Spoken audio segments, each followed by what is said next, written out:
When Isaac was old and his eyes were so weak that he could no longer see, he called for Esau his older son and said to him, "My son." "Here I am," he answered. Isaac said, "I am now an old man and don't know the day of my death. Now then, get your equipment, your quiver and bow, and go to the open country to hunt some wild game for me. Prepare me the kind of tasty food I like and bring it to me to eat, so that I may give you my blessing before I die." Now Rebekah was listening as Isaac spoke to his son Esau. When Esau left for the open country to hunt game and bring it back, Rebekah said to her son Jacob, "Look, I overheard your father say to your brother Esau, 'Bring me some game and prepare me some tasty food to eat, so that I may give you my blessing in the presence of the Lord before I die.'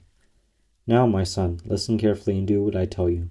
Go out to the flock and bring me 2 choice young goats, so that I can prepare some tasty food for your father, just the way he likes it. Then take it to your father to eat, so that he may give you his blessing before he dies."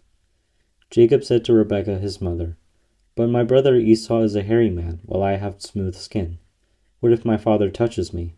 I would appear to be tricking him, and he would bring down a curse on myself rather than a blessing." His mother said to him, "My son, let the curse fall on me. Just do what I say. Go and get them for me." So he went and got them and brought them to his mother, and she prepared some tasty food, just the way his father liked it. Then Rebekah took the best clothes of Esau her older son, which she had in the house, and put them on her younger son Jacob. She also covered his hands and the smooth part of his neck with the goat skins. Then she handed to her son Jacob the tasty food and the bread she made. He went to his father and said, "My father." "Yes, my son," he answered. "Who is it?" Jacob said to his father, "I am Esau, your firstborn. I have done as you told me. Please sit up and eat some of my game, so that you may give me your blessing." Isaac asked his son, "How did you find it so quickly, my son?" "The Lord your God gave me success," he replied. Then Isaac said to Jacob, "Come near so I can touch you, my son, to know whether you really are my son Esau or not." Jacob went close to his father Isaac, who touched him and said, "The voice is the voice of Jacob, but the hands are the hands of Esau." He did not recognize him, for his hands were hairy like those of his brother Esau, so he proceeded to bless him.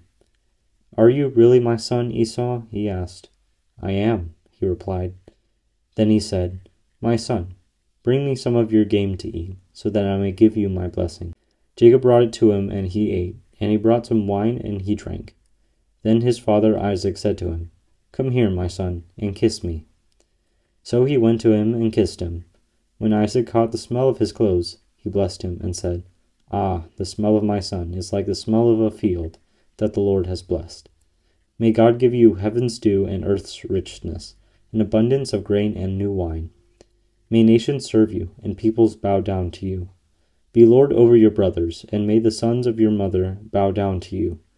May those who curse you be cursed, and those who bless you be blessed." After Isaac finished blessing him, and Jacob had scarcely left his father's presence, his brother Esau came in from hunting. He too prepared some tasty food and brought it to his father.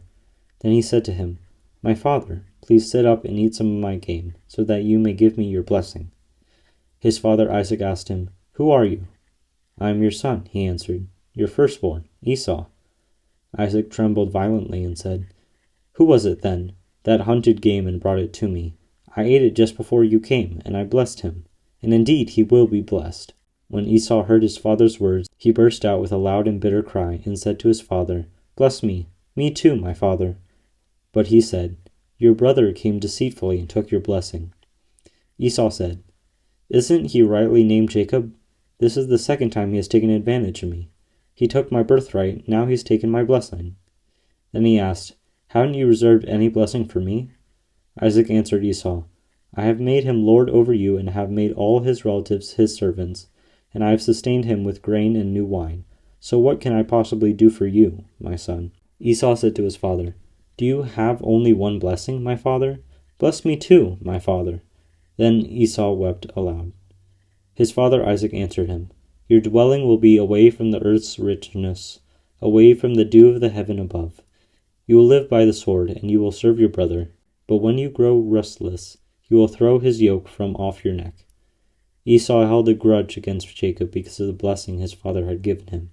He said to himself, The days of mourning for my father are near. Then I will kill my brother Jacob." When Rebekah was told what her older son Esau had said, she sent for her younger son Jacob and said to him, "Your brother Esau is planning to avenge himself by killing you. Now then, my son, do what I say. Flee at once to my brother Laban in Haran. Stay with him for a while your brother's fury subsides. When your brother is no longer angry with you and forgets what you did to him, I'll send word for you to come back from there. Why should I lose both of you in one day?" Then Rebekah said to Isaac, "I'm disgusted with living because of these Hittite women. If Jacob takes a wife from among the women of this land, from Hittite women like these, my life will not be worth living."